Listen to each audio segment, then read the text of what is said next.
Yeah,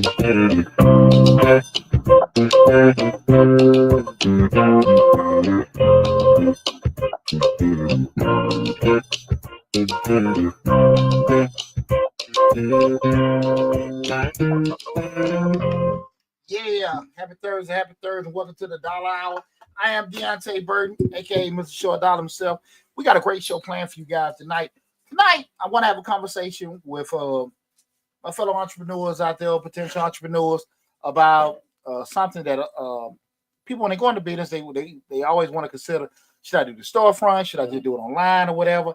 And we're going to be discussing tonight digital versus brick and mortar. Which business model wins in 2025?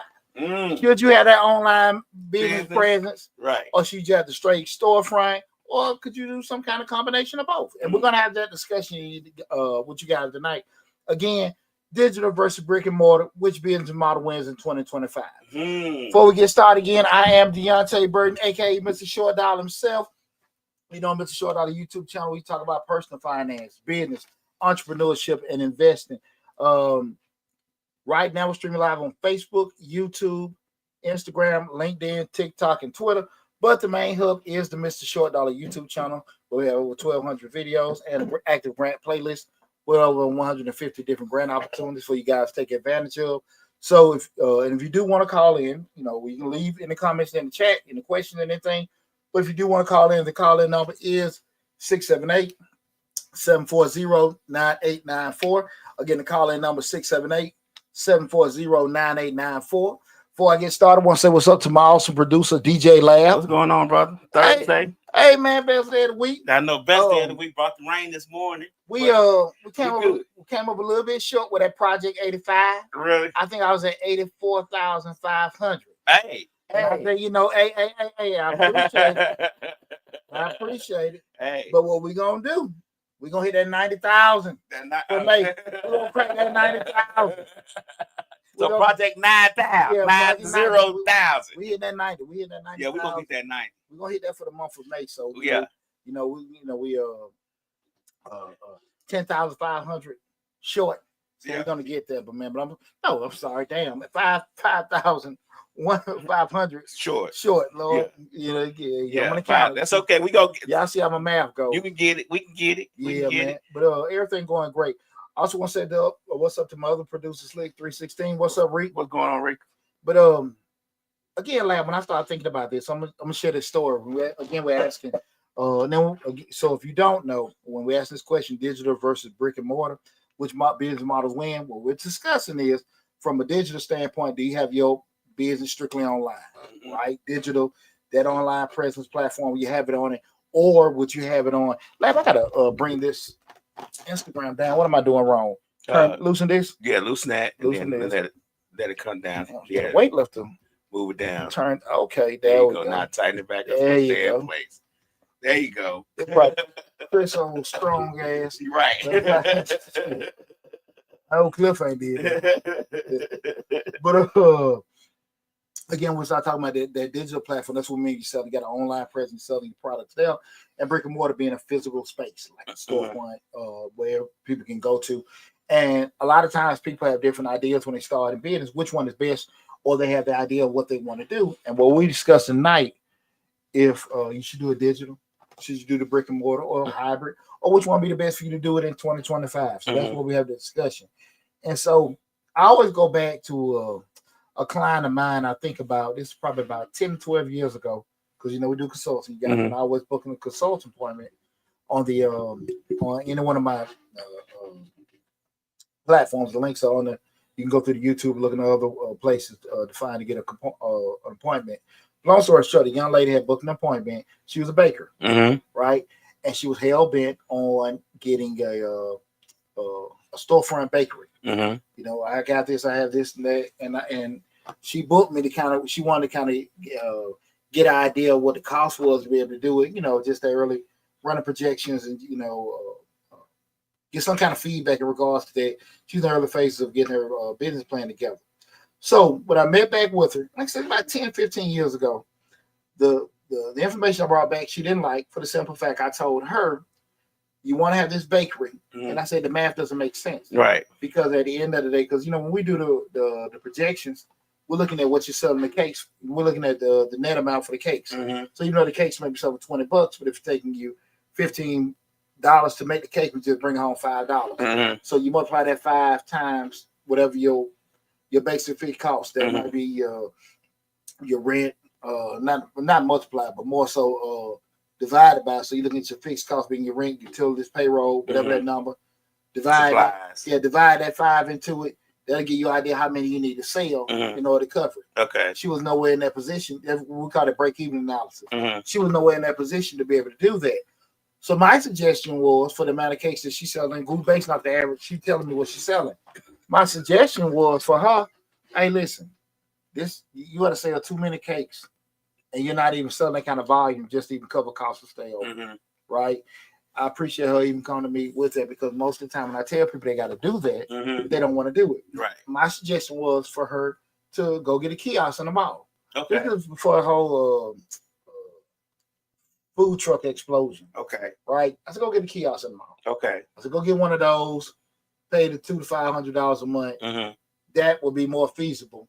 And if your traction explodes from there, it'd be better. I thought that was a great idea for the simple fact you got guaranteed foot traffic. You have one cost. Okay. One cost. And that's the rent you did, right? So you can make your cakes, bring them there. Cool, right? She didn't like that because she wanted to have a store to say it's mine, post it on social media like everybody else. Okay, this is what we do. God did. And God took. Ain't he good? God, yeah. Ain't it good? Won't he do it? And God takes shit too. God told you don't be there agree. That's the devil. God sent you to Mr. Short Dollar. God sent you to Mr. Short Dollar. You know that's the devil when they get taken. God sent you to Mr. Short Dollar. I told you don't they ain't do it. Now God gotta take it. And then somebody laughed. Right. I told you listen to that little short ass man. See what they gonna do. They don't want to listen to God. Right. Come on now. Right. But real talk, that was one of the things, man. She didn't last long. She didn't last long, unfortunately. But and I don't want to sit there and say it was greedy. She just had her mind what she could do. And people think, because here's the thing about it, guys. I want y'all to understand this in business, really. You're not as smart as you think. And a lot of times people, that goes for me too, right? A lot of times people think, they'll say, well, Lab tried to do that business, it didn't work. This is what I can do to make it different. Maybe it's just that it's not a good business idea. It don't matter what Lab did. Right. This person did. It's just probably not a good idea. You see him, Lab? Not sustainable. Exactly. Right. And sometimes folks just don't want to, you laughing at my dad. I'm laughing because I'm thinking about all the shit I've heard. Somebody heard about this. This topic is a good topic because I've heard so much about it. So you gotta be realistic about certain things. If you don't know and you get counseling, some things don't have to be just based off emotion. If a person say, well, look, man, it's not a good idea. Right. Because when you start getting to that world of rent, utilities, insurance, and all this overhead, kind of stuff, upkeep,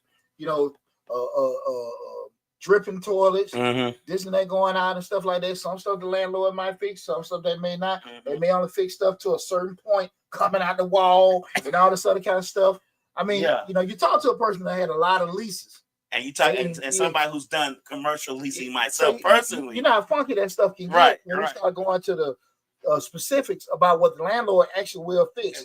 Because from a commercial standpoint, Lab, what the apartment folks will fix, or what your rental home person will fix, ain't not because they ain't commercial. You'd be surprised when you call a landlord and be like, my air conditioner's leaking, and they be like, okay. Seriously. Right. Seriously, man. And they got this funky meter that they probably done changed, added to with your electric bill. So all those kind of things we taking into place. So we had this discussion, digital versus brick and mortar. I want to again share information from both perspectives, not a right or wrong, but what's different from it, and help you guys come up to a decision in regards to what you want to do, because it's not a better, it's just really what you want to do under the constraints. Because that's one of the biggest things I always share when we talk about business, because people will say, well, this is how you do this, this is how you do that. But what is applicable to Deonte may not be applicable to you, because we got different things going on.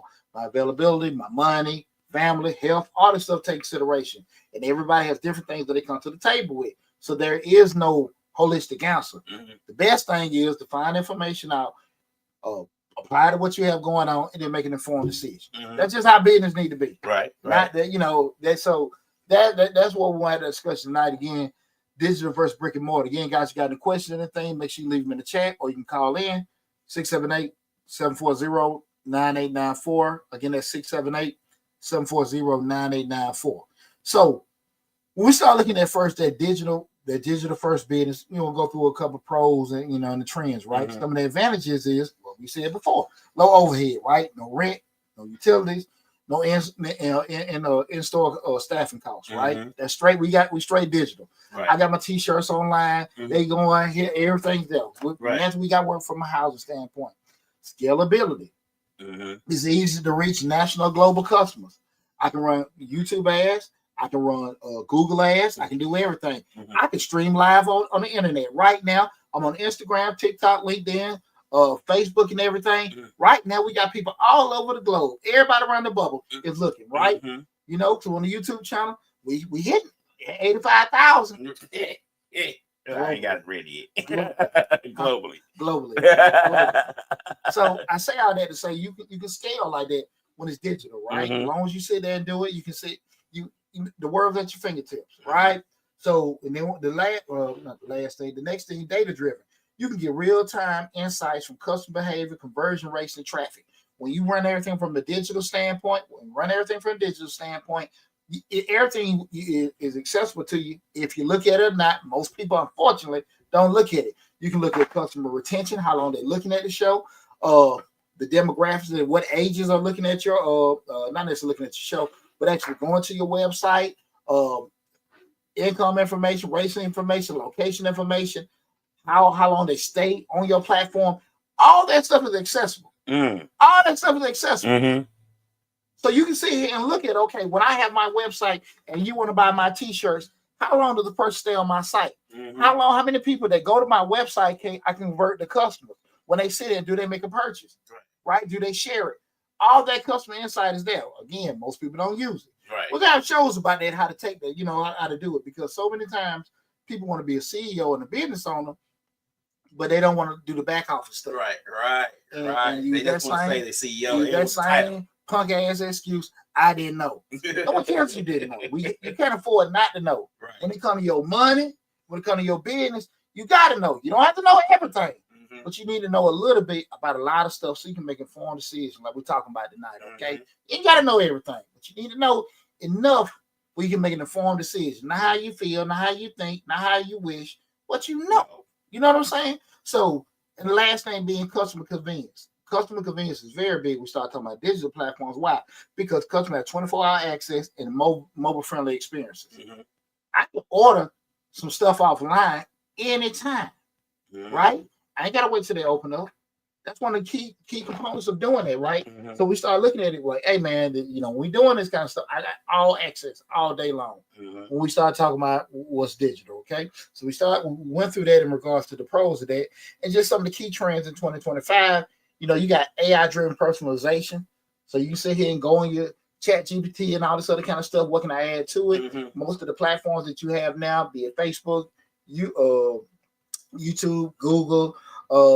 Even some of the stores, Shopify, like they got stuff now. Let AI do it, right? And AI sit there and just kind of look at the some of your past, present, some key things you might want to put in, and they just do everything for you, right? We in that day and age now, right? Rise of e-commerce, micro brands, and niche digital services. What I mean by that is that right now you can just push it out there, especially when we start talking about pushing money behind YouTube or Google Ads, whatever.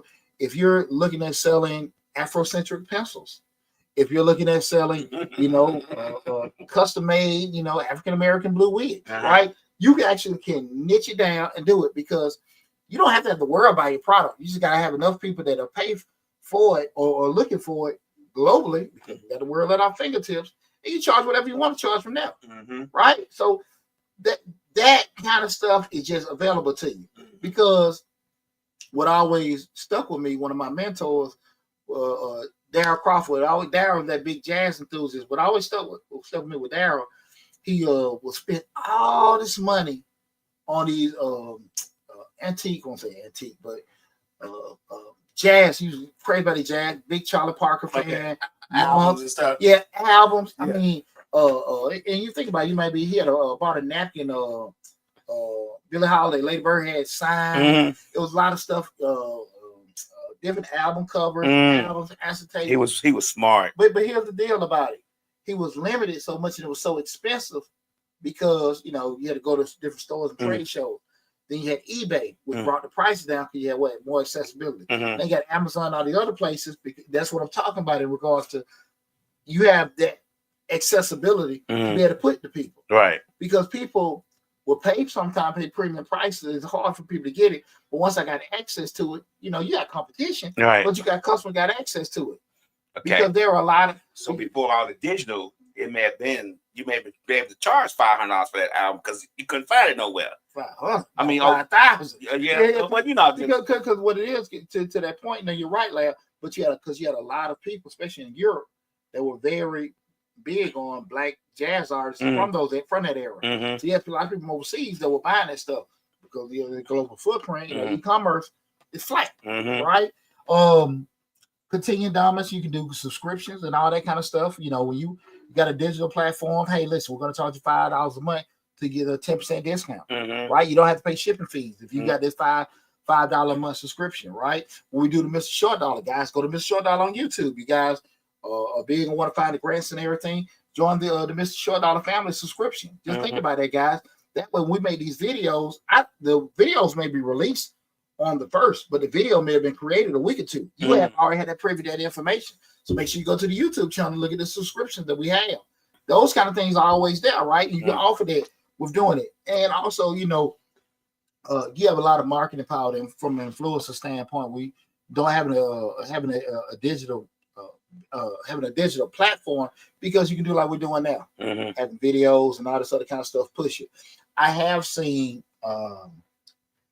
a big surge in the past 2 or 3 years with the people. Hey, go to the best. You want to know the number one night spot in Atlanta to go to? And you have the people go there, and they show it and it looks all great. Yeah, let me go check it out. Right. Till you read the comment, food nasty, roaches everywhere. It's don't go. Yeah. Put it out there. Y'all take the good with the bad. Right. But just those some of the things you have from having a digital platform, just being able to have instant accessibility to customers able to give to you anytime they want to give something. All that stuff is there, right? So just keep that in mind.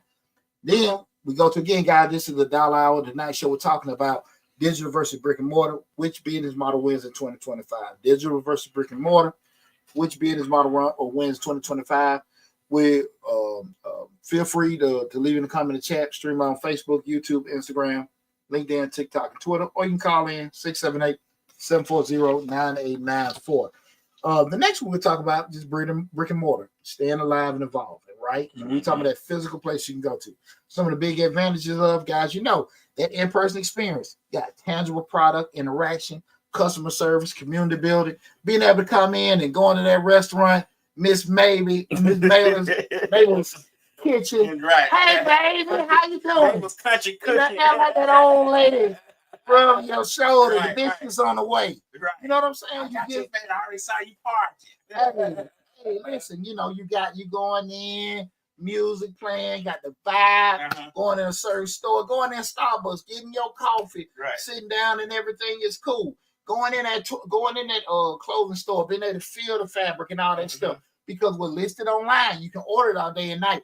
But you get in, oh man, these shirts kind of snug. I might get a little bigger or whatever. But you want to know that ordering online, right? So that's we start thinking about the brick and mortar. That impulse buying, physical browsing still drives unexpected purchases. Oh man, they got you going down the aisle. Oh man, I already got 2 or 3 shirts and everything. Buy one off, get 50% off, and do that. Get another rack. If you buy, $50, you can get everything in this rack for $5. All this kind of stuff. And you see it in front of you, you touch and you like it. All the impulse buying, the trust factor. Some consumers still like face to face, being able to go, "Hey man, what do you think? It was best." I'm giving free pub Fishbowl downtown Jonesboro. Shout out, man. I forgot the brother's name, man. I didn't know it was there all the years I was living in there. but he specializes in fish. You got, and I'm, me got the pond in the back.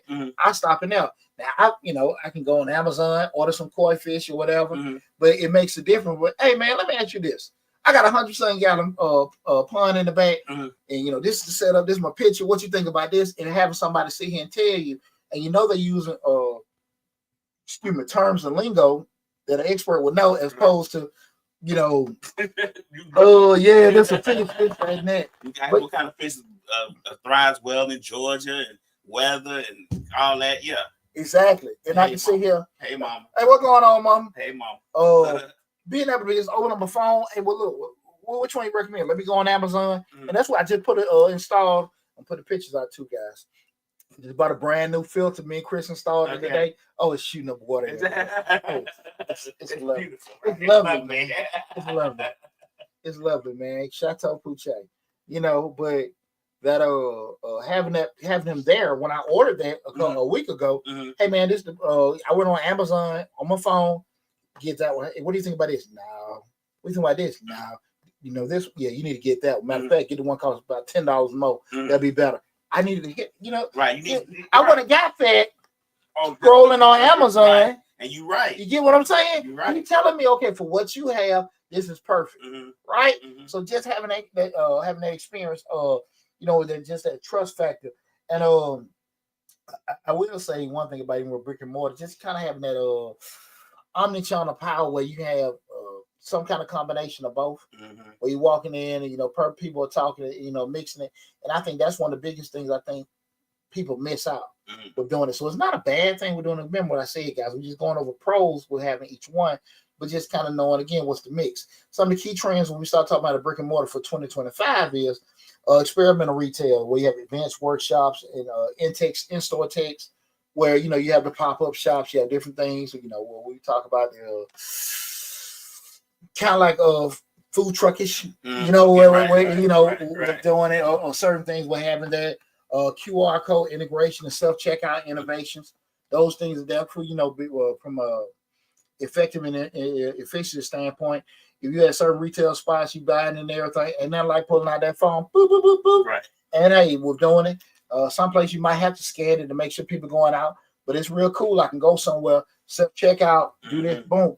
I already got a QR code, it's unlocked in. Do. Get out of there. Out the door. You know what I'm saying? I went in, I talked to Johnny in the wood tech department. He got me right. I ain't got to stand in line, pull out my phone, pull out my card, boom, I'm out of there, right? Right. I might not have got that online because I ain't got Johnny. Right. Make sense? Right. So, you can go someplace, let me kind of taste the food to see this and everything. Also, a small and agile store can be focused more on experience. I allow Starbucks. We're thinking that a lot of your coffee shops, a lot of your record shops, you can sit here and play the music, get a feel. Yeah. With doing those things. Click and collect models bring it online and offline together, where you can just sometimes have certain things where you can go in and I can order it because I can go in, i.e. Apple Store, i.e. Verizon. They may not have the inventory on hand, but you can go there, touch it, play with it, this, that, and that, because it got all the different ones. Because it's one thing to do the online comparison. There's nothing having in front of you and do this and do that. Right. Touch the TV. See how heavy it is. Yeah, okay, cool. We can't get it for you right now, sir, but we can get it UPS or FedEx to you in about 24, 48 hours. Right. You don't have a chance to play with it. Right. That's the kind of thing with that. What I do think, guys, when we start we're talking about, brick and mortar versus digital. I do think the best one is the winner. The best one is being a hybrid, right? Where you have many industries, the hybrid model is dominating. Especially when we look at restaurants using online ordering, or you can dine in. You can do, those kind of things. Where you have you get an experience, plus you can also get a convenience. Because you might not want to eat a Red Lobster, but you might want to get a DoorDash to your crib. You see what I'm saying? But you have that option. Yeah. I don't know. I'm not big on, but this just me. I'm not big on getting my restaurant food delivered to me. I know you're not gonna order. It's not for you. You're right. I know it's pizza. We get pizza that always delivered. That's been the model for a long time. You think about that. Go call pizza. You tell them where you live at, the address, and they deliver it to your house. That's been a model, a staple model of pizza since pizza been pizza, right? But it's just something about calling Red Lobster and having someone deliver it to me. I don't know what the deal is. I don't know. And I think a lot of people have that issue with that DoorDash and then Uber Eats and stuff. Allegedly, I wouldn't say negatively, but having that food delivered like that. Yeah, some folks don't mind. So as a business owner, could you have like situation where, man, I got my food, it didn't taste the same or whatever we're doing? Right. Absolutely. But you weigh the pros with the cons. Mm-hmm. At the end of the day, if you're offering it and people taking advantage of it and stuff, if it's more bad it's coming out of it, you stop it. Mm-hmm. But I think at the end of the day, people like accessibility. Some people want to sit down and eat, have a family experience. We just gonna go here Sunday. We're gonna go here after the graduation, and it's cool. But we just sitting at the crib, don't feel like cooking and stuff. I'm gonna order it. So that's the thing about having that. Also, you got like fitness brands with physical gyms or a digital workout. Hey, y'all got a subscription to the gym. You can come in 24 hours all you want. You can't make it in. Listen, go to our YouTube channel here or go to where you got a digital thing, part of your membership. You can pull it up. It got the back workout, the arm workout, ab workout. We also have diet plans also listed for people that have a membership. Just again, you can go ahead and work out.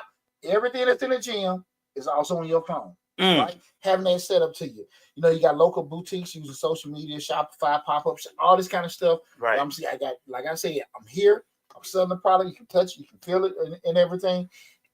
But you also can go up and get it online. And that's, I think me personally, depending on where you at and what you're trying to provide, it's probably the best thing to have some kind of integration on both of them, right? Some businesses probably you couldn't do it, with doing it, but even like service-based, you have the online schedule, digital products, and in-person options with doing it. My business in particular, I've been able to build my book of business up a lot before a lot of technological advances came in. So a lot of people, they'll come in, but most of them are sending their stuff to me. But we do have the digital platform where you can actually go in, process your taxes yourself, and try to see how that goes. Right. We have that set up. We also have the one where you can actually go, put your stuff in, upload everything to the queue, and everything's steady remote. What I've noticed, people use all the options, but in my business, far few between people won't, unless they do it themselves, they don't necessarily, they're not too keen on just dropping stuff off. They're cool dropping stuff off with me, and they'll mail it, email it or whatever. Right. But unless they, just putting in the queue, hopefully getting processed, they not big on that. And I try to do the self-filing with doing it. But the key thing is what, Lab? Having these options available to a person. Because even if they doing it themselves, it's just something about being able to go to Deonte business and let it do it.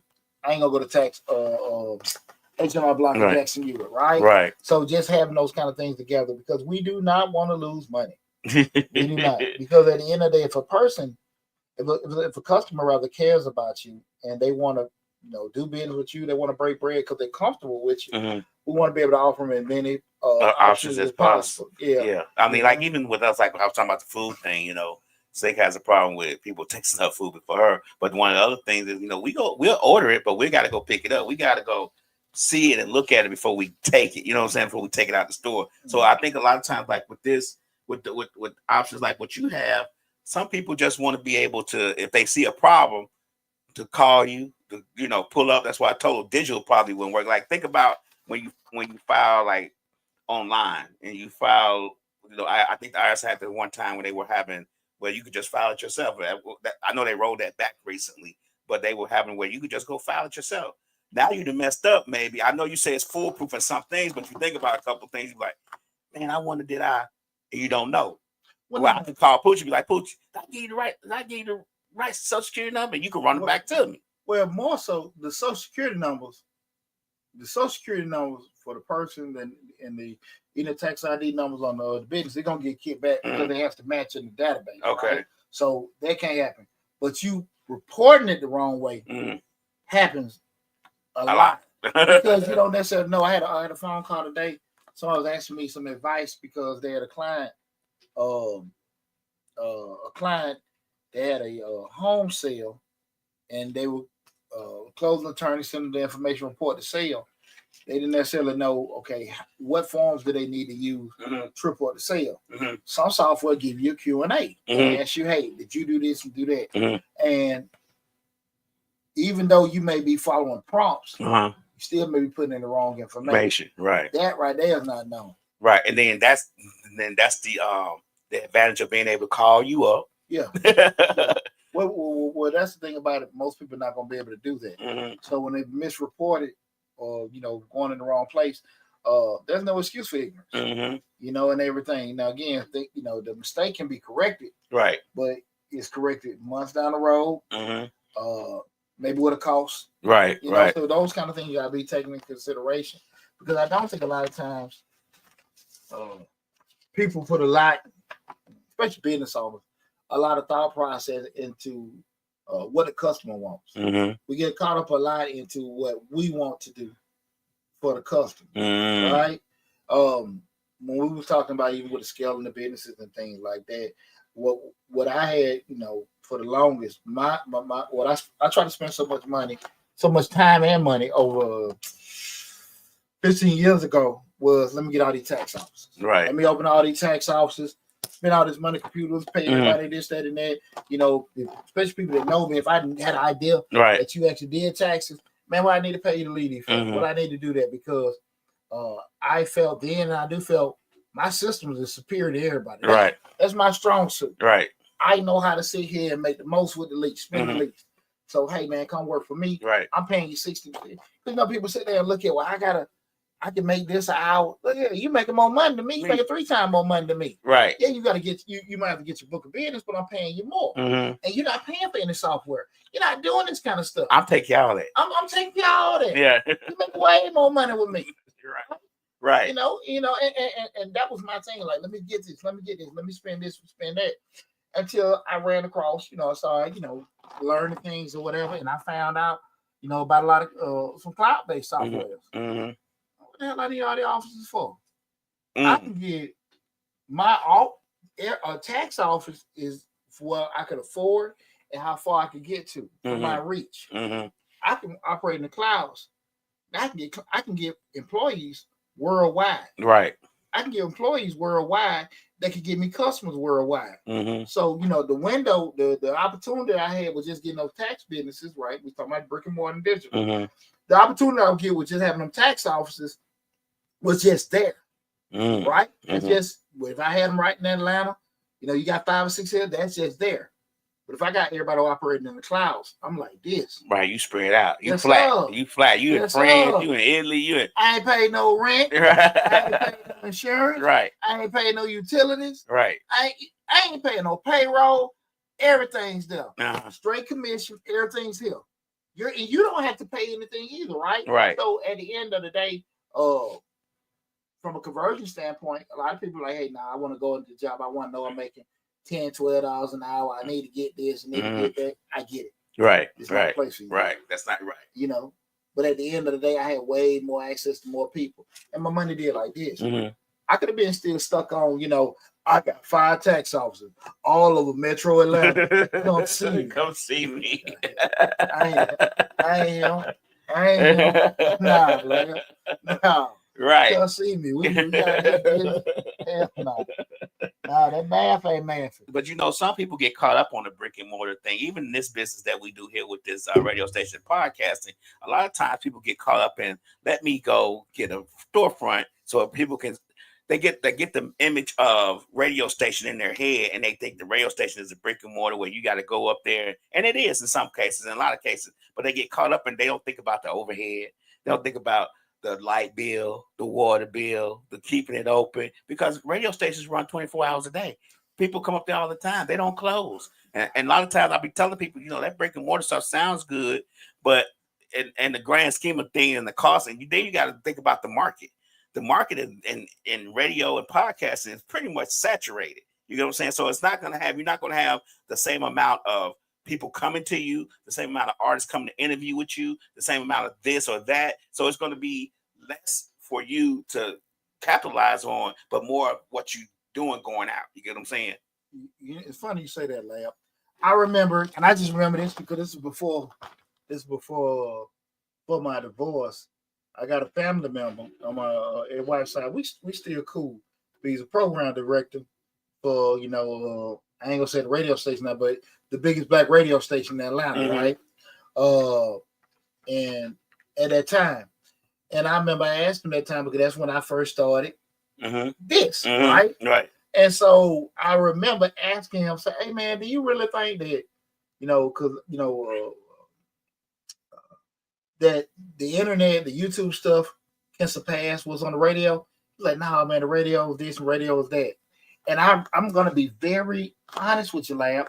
I really think that most radio stations underestimated the streaming or just people having free access, because at the end of the day, only thing I had to do was what, Lab? Build me an audience. Right. And actually a genuine audience that cares about me. Right.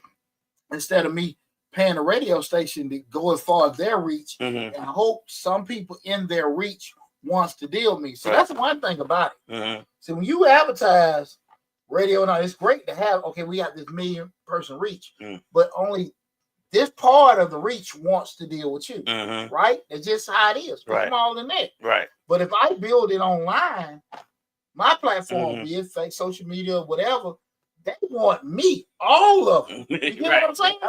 Exactly. Those subscribers and followers, they want me. And I just remember how he was like, no, but he didn't know. Right. And the unfortunate part about it, that's why I think some of the radio stations closed, because they didn't try to get to know. Right. Because they didn't get the memo. Well, let's keep it real.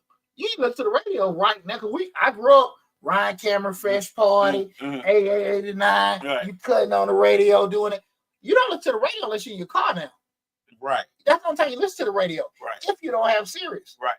Right? Right. So I'm just saying. Even if you do, you might have your iPod hooked up to your car. Exactly. Right. Exactly. Your iPod, you got your Bluetooth connected. They're a great point. Right. But for the most part, unless you're in your car, you're not really listening to the damn radio. Slick says people have access to you personally, and that's the difference. Absolutely. And that's why you have a lot of radios have done what, Lab? They don't want to damn streaming. Yeah. Right? The flip side of it, what's the problem with that? Your ass has got to pay the brick-and-mortar costs. Right? Pay the brick-and-mortar costs. Exactly. And I just remember that vividly, how he was just so, nah, they can't do this, they can't do that. I'm like, man, you sure? But they didn't see the streaming. See, the streaming sneaked in on them.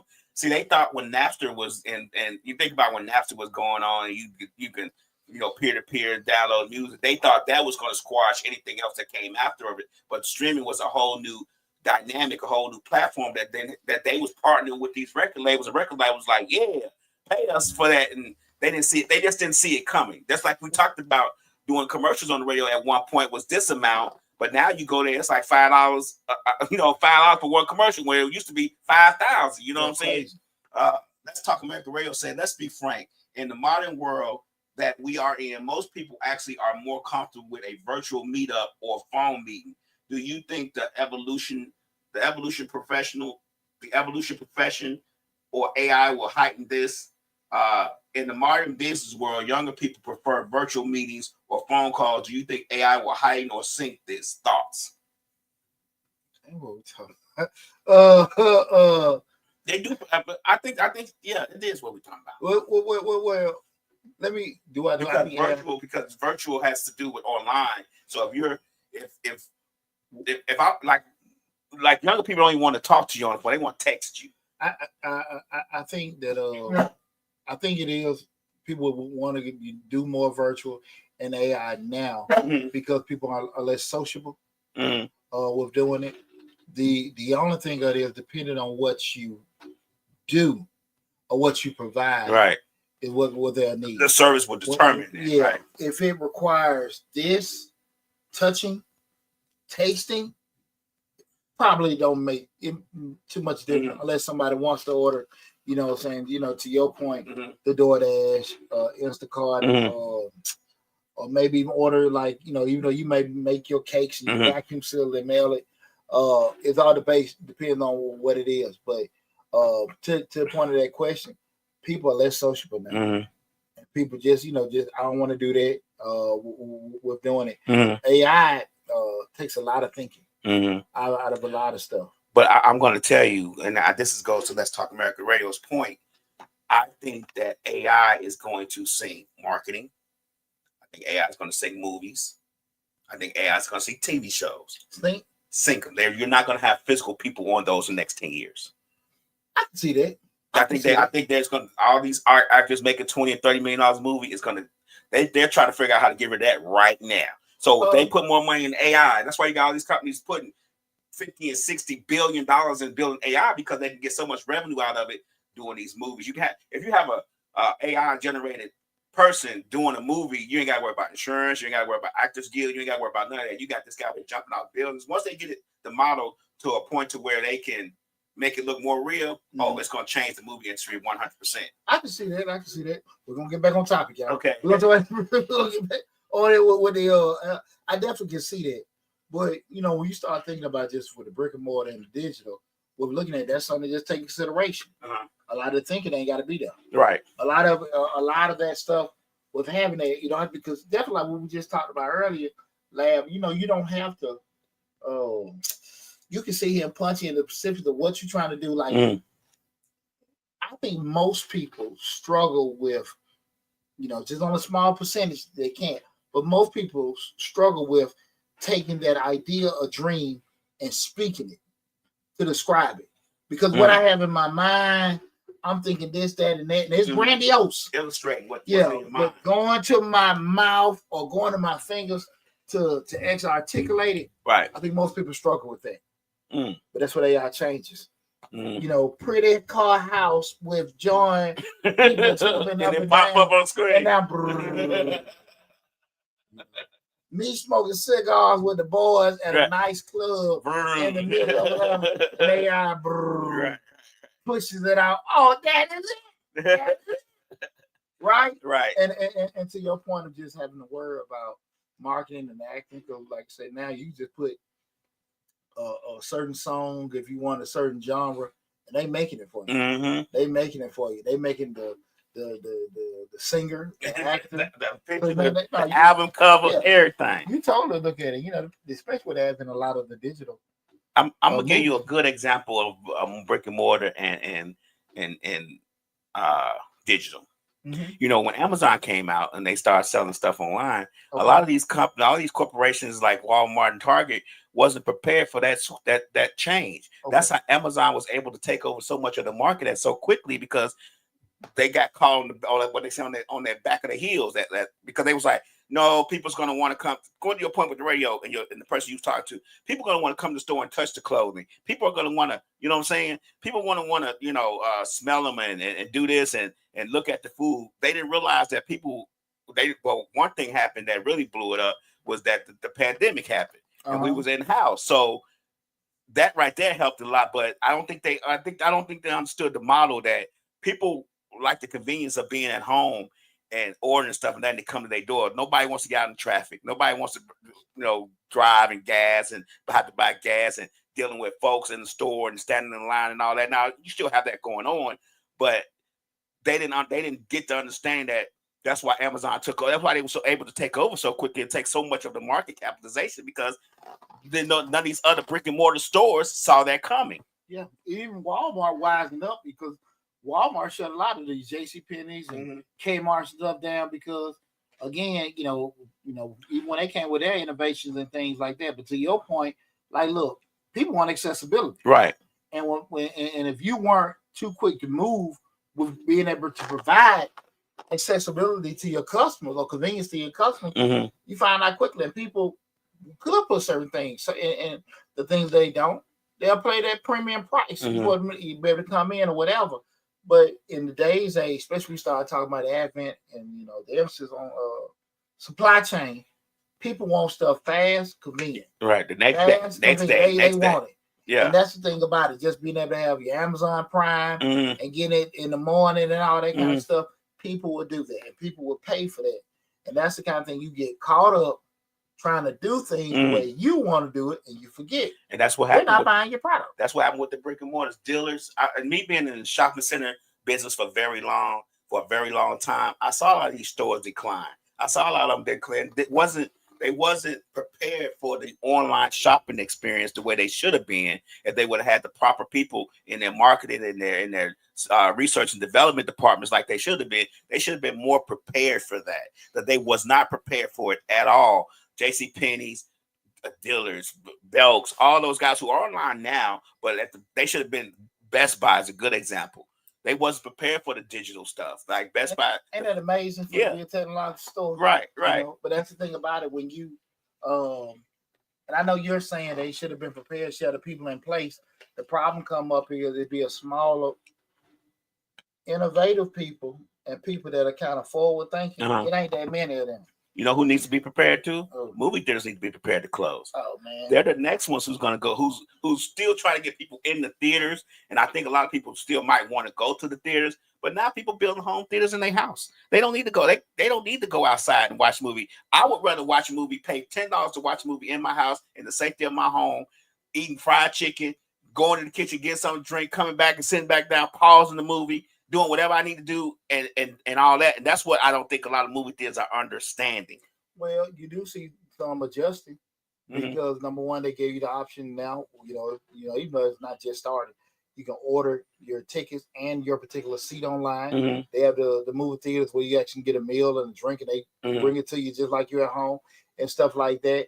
Did they bring it on too late to do it? I don't think. Well, let me say this. Yes, I do think the way they're doing it, and it's probably another year or so. You see, because they're doing it at a premium price. You know, people willing to, you giving the experience so good that people will be able to do it, and you'll never know until the next year or so because I don't necessarily know if a person willing to spend $10-15 more for a movie experience that's already expensive. They're paying $7. To your point, a little extra to rent it on Prime or Netflix, right? If it's a new movie, you get what I'm saying? Right. So I don't necessarily know to do that. Maybe would I weigh it if you can't be home? Say if it's a date, business meeting or something like that, like you can't take it home. But I don't know. But that's why I say it. You got to wait for the data.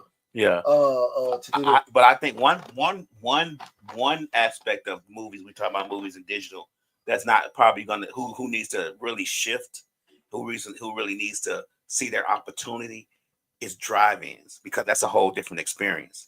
When you go to a drive-in, you're still in the comfort of your car, you're still enjoying your stuff, and it's still a personal experience because you're in each individual vehicle. So you saying they should change it? I think they should take an opportunity to expand more on it. Think about when you think about drive-in theaters, you think about the experience and the nostalgia of going to the theater with your uncle and sitting on the hood of the car, your mom, and watching the movie. So they have that nostalgia experience that they need to capitalize on, because I don't want to be in a box watching a movie with 200 other people. I'd rather be in my car watching a movie with maybe 50 or 60 more people, and then we get to watch 2 or 3 movies that night. You get what I'm saying? Yeah. That experience they need to capitalize on. Do you or anybody knows if drive-in is cheaper or more expensive than the movie theater? It's cheap. It's probably about the same, comparable, but you could get 2 movies. That's the difference. The drive-in, you get the early show and you get the late show. You get that with that purchase, right? Right. You get, so if it's $15 a person, you get the 9:00 show, and then they have another show the movie may have came out a week earlier that you get to watch too. I got you. But if you getting into the old school days of going to the drive-in, which that's the nostalgia that they have, you drive over to the other movie screen and watch another movie for another. So you watch a third movie. But the flip side of that, to your point, the reason why I asked that is, if I get people who are doing that, just say we talking about brick-and-mortar and digital. With that point, if I got this big old lot, I got this drive-in, now we start looking at cost of carry. I always say with business, we got to learn how much it's going to cost me to do that. Can I charge a premium rate or price where I can make some kind of profit? Because even though I'm doing it, I got to be able to charge more money. And will people be willing to sit? Because to your point, I understand. I get what you're saying. You be able to do that. I'm sitting in my car, we're doing it. But if it's cheaper or right at the same thing, it still go back to the cost of carry. I'll be able to do it because I don't know. And you tell me, Starlight, the only one I know in Metro Atlanta. Exactly. Sure. So I say that to say the cost of building a new one would it be beneficial? You get what I'm saying? Like, I don't necessarily know mathematically. Is it more of a cost of building a parking lot with a building in the middle of it? I mean, I don't know. You have to. I don't know either, but I would think that the cost of building a 3-story parking deck would be about the same thing. Well, let me say this to you, like, it ain't no original idea. Right. And nobody ain't never did the shit. Right. So right. I kind of look at it like that. You know what I'm saying? It ain't no original idea. And it's probably a reason, unless it's a grandfather law or something like that. That may be a law thing that they can't do it more. I doubt it is. I'm just more so I'm looking at Metro Atlanta. Mm-hmm. And it may be, but I know just Starlight, then that's our little boy. So I'm just saying that it probably, from a mathematical standpoint, them folks might own it. But if from a mathematical standpoint, for what you charge may not necessarily, the math may not necessarily work. You know what I'm saying? I don't know. But I will say this too. I say the same damn thing about all these damn car washes that done exploded. Why they popping up everywhere? You know what I'm saying? And not that they popping up, they actually getting business. So we're doing that, man. You know, short dollar tidbit. I'm looking right now at some of these damn ice machines.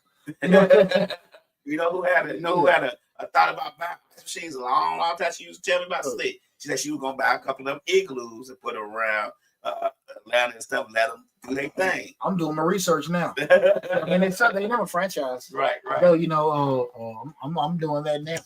We're looking at too. So I just don't know mathematically if that works. You know what I'm saying? But I think that's a good conversation. And listen, guys, again, we're talking about brick and mortar versus digital. What's the best model to follow in 2025? So I want to go over now some key factors to determine, you know, which wins will be the best for you. Number one, startup costs. When we start talking about startup costs, digital is always going to be lower because, right, it's online, right? You know that it's going to be much higher from brick and mortar because you have to pay for a physical thing to get done. Mm-hmm. We just starting that business. So if you just got, right now, if you want a YouTube channel, you want an Instagram channel, you want a Facebook channel, you have zero costs associated with it. That is not the damn case if you want to say and open your storefront, right? Mm-hmm. Second thing, scalability. We know it's easier to do it online, right? We know it's much easier to sit here and just, you know, you can stream for free on live, reach people, do this, that, and that. You might put a little money with some Google ads, Facebook ads, push things out and stuff like that. Much easier scale. Definitely much that you just be limited with it with a brick and mortar because, again, you can only go as far as your pockets can go. Mm-hmm. You can only go unless to where you're allowed to do that because it's on it, right? Mm-hmm. All that stuff got to come into place. So, again, we're going to key factors. Customer experience, you know, it really depends from online with doing it or how much you already got stuff set up with doing that. So, you know, if you, mostly, you know, you guarantee you can have some interactional stuff, but how much from a customer experience standpoint, you're kind of limited with that, right? When you go to a brick and mortar, man, it can be all personal, whatever. You can get a lot of hugs, talking, joking. My pleasure, you know. Right. Who feels? I mean, we go to Chick-fil-A, you feel so good about buying a chicken sandwich. Right. My pleasure. My pleasure. What do you need and all that kind of stuff, right? Right. And you don't get that on Chick-fil-A website. But when you go to the store, you feel, you know, just respected, feeling good. Feel good by giving them your $26 for a chicken sandwich. Exactly. Right. Product types, when we start talking about for digital, you know, digital goods, info products, those kind of things, you can get those items that be on a digital platform. You can get stuff ordered, shipped to you at a certain point. When we start talking about the product types, these are the ones that most will thrive in the digital platform, those being the digital goods, informational stuff. You can order them at any time. And then your brick and mortar, you know, be apparel, food, luxury items. Those are things that you can have in a classic brick and mortar. Market saturation. We know that, you know, we do anything from a digital standpoint because it is easy to get access to it. It is a extremely saturated market. Right? You know, when you start having any kind of store online and stuff like that, everybody and their mama got one, right? Everybody got a Facebook page. Everybody got a YouTube channel. Everybody streaming and offer all kind of stuff. You can go on TikTok Shop, Instagram, and everything. It's saturated, right? When you got a brick and mortar, it's more, you know, limited to, you know, your local possibility. If you want to have like a little store here with doing it, having that store at a certain location, so you can kind of just pick and choose where you want to have it. I don't necessarily know if mathematically it'll work for you, but you can pick that. with everything we talked about tonight, guys, I want to say choosing one over the other is about, using the best of both. So it's not necessarily like, that's why, again, we had this conversation, but talking with you guys, it's not the issue of, hey, it's best to have this online platform where you're selling all your products and services, or you have this store where everybody can come in and hug and share stories and stuff. My opinion is best to integrate both. Some are just strictly had to be one or the other, right? Some just need to be that. But that's what we had to show tonight. To have a conversation, to give you the key things you need to look for to determine if you want to have that digital platform or have that brick and mortar, have a combination of both. Went over information to kind of inform you what to look for, what to put in your mind to do it, and then you can process everything and do what, make an informed decision. Okay. If you can't find anything further, you're still thinking about debating, make sure you go to Mr. Short Dollar on YouTube or whatever platform you're looking at, the Facebook, Instagram, all the contact information is listed in regards to if you want to go to the company website, want to book an appointment, that's there. But I do think we want to over a lot for you to be able to, most help definitely. yourself make an informed decision. Listen, guys, I want to just part you guys with it. We hit the 84.5. We want to hit that 90,000 subscribers. So we want to get 5,000. Again, man, I can't stress you guys enough. Even with that said, I want to thank you from the bottom of my heart for supporting Mr. Short Dollar on YouTube. Also, guys, do not forget the ebook. The $5 ebook, 5 questions to ask yourself before you start a business. 5 solid questions to ask yourself before you start a business. Go to the YouTube channel or check it either on Facebook or the Instagram. The link is there. Get that book. I'm telling you, those are 5 critical questions to ask yourself before you go down that road of starting a business. Because like we always say, we want people, especially in this magical place called Atlanta. Everybody wants to get an LLC, start a business up and stuff like that. They waste a lot of money. They lose a lot of family and friendships. They might lose a damn marriage. Right. Because they didn't ask themselves some simple questions to say, not that you're not capable, not to say this is a bad business idea. It just may not be the best thing for you to do at that particular time. You see what I'm saying? That's difference. Everybody ain't meant to do the same business. And every business is not the best to do at a certain place, right? And your hobby, enjoyment, what you love, is maybe just be that, but it may not be something that a lot of people want to partake in to support you as a customer. So make sure y'all get that ebook, 5 questions to ask yourself before you start a business, man. Like I said, go to the YouTube channel.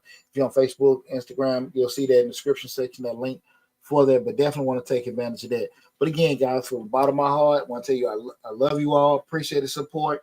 Subscribe to Mr. Short Dollar on YouTube or whatever platform you're looking at. Make sure you're following us there. But go to the main platform, Mr. Short Dollar on YouTube.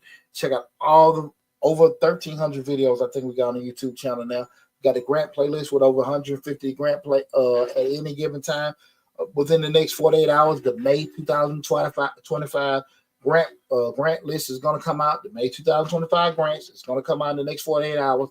So just be on the lookout for that. But go to the YouTube channel, subscribe to get early access. Make sure you get the membership subscription. I think it's $3.99 or $4.99 a month. Crumbs. So listen, go there, subscribe to everything. Thanks so much for all the love and support. Y'all take care, be safe, and I'll talk with you soon.